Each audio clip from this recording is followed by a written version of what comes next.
യഥാർത്ഥത്തിൽ ഒരു കെയർടേക്ക് ഗവർണറായിരുന്നു ഇവിടെ ഉണ്ടായിരുന്നത്. എന്തായാലും അദ്ദേഹത്തിന് ദീർഘായുസ്സും ആരോഗ്യവും നല്ല ബുദ്ധിയും ഉണ്ടാകട്ടെ എന്ന് ആശംസിക്കുന്നു. ഇവിടെ കാട്ടിയതുപോലെ തന്നെ അദ്ദേഹം ബീഹാറിലും അദ്ദേഹത്തിൻ്റെ പ്രത്യേക കഴിവുകൾ ഉപയോഗിക്കുമെന്നും ആശിക്കുന്നു. കേരളത്തിൽ 24 ഗവർണർമാരുണ്ടായിട്ടുണ്ട്. ആ ഗവർണർമാരിൽ എന്തുകൊണ്ടും വ്യത്യസ്തനാണ് ബഹുമാനപ്പെട്ട മുഹമ്മദ് ആരിഫ് ഖാൻ. കേരളത്തിൻ്റെ ഒന്നാം കമ്മ്യൂണിസ്റ്റ് മന്ത്രിസഭ മുതൽ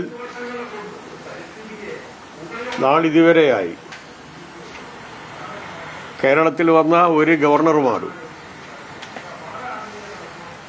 ബഹുമാനപ്പെട്ട മുഹമ്മദ് ആരിഫ് ഖാൻ കാട്ടിയ സമീപനം കാട്ടിയിട്ടില്ല. ഞാൻ മന്ത്രി എന്നുള്ള നിലയിലും പാർലമെന്ററി നിയമവകുപ്പ് കൈകാര്യം ചെയ്ത മന്ത്രി എന്ന നിലയിലും എത്രയോ തവണ അദ്ദേഹവുമായി ബന്ധപ്പെടാനുള്ള അവസരം ലഭിച്ച ഒരാളാണ്. അസംബ്ലി വിളിക്കാൻ തീരുമാനിച്ചാൽ പോലും വിസമ്മതം രേഖപ്പെടുത്തുക,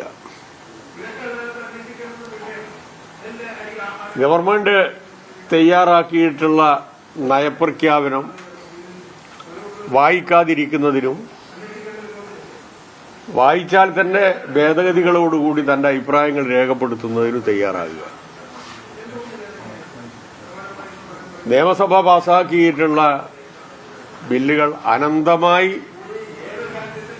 ഗവർണറുടെ ഓഫീസിൽ തടഞ്ഞു വെക്കുക, അതിനുശേഷം പിന്നീട് ഹൈക്കോടതിയെ സമീപിച്ചാൽ പ്രസിഡന്റിനെ അയക്കുക.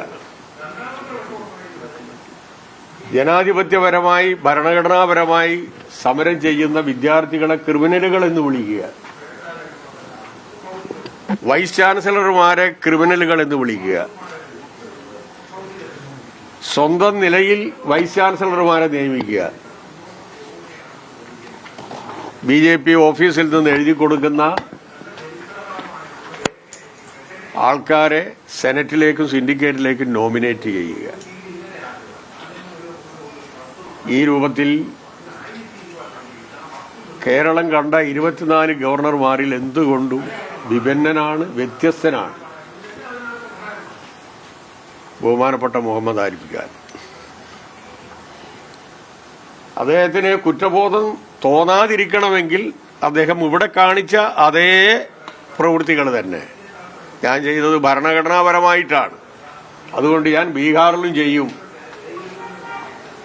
എന്ന് അദ്ദേഹം പ്രഖ്യാപിക്കണം. ഗവർണർ പോകുന്നതിലാകെ വിഷമത ഉണ്ടാകുക ഒന്ന് BJPക്കാണ്, പിന്നെ കോൺഗ്രസിലെ ചിലർക്കും, തിരുവഞ്ചൂരിനെ പോലുള്ള ആൾക്കാർ.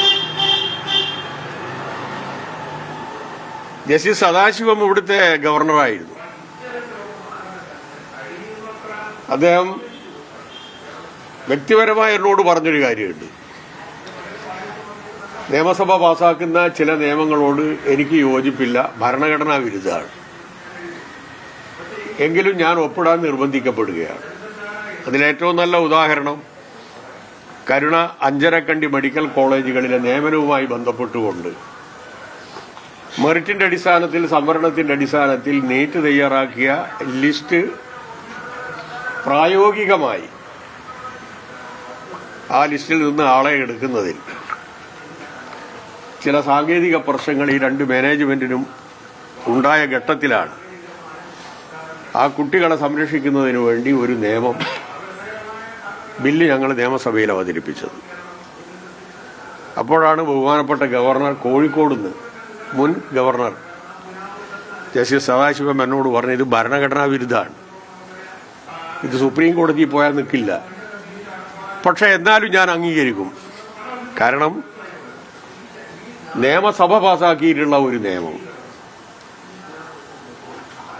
അത് ഒപ്പിടുക എന്നുള്ളതാണ് എൻ്റെ ബാധ്യത. നിയമസഭയെ അവഹേളിക്കുക എന്നുള്ളതല്ല എൻ്റെ ഉത്തരവാദിത്വം. ആ അറ്റം വരെ പോയ ഗവർണർമാരും ഇവിടെ ഉണ്ടായിരുന്നു.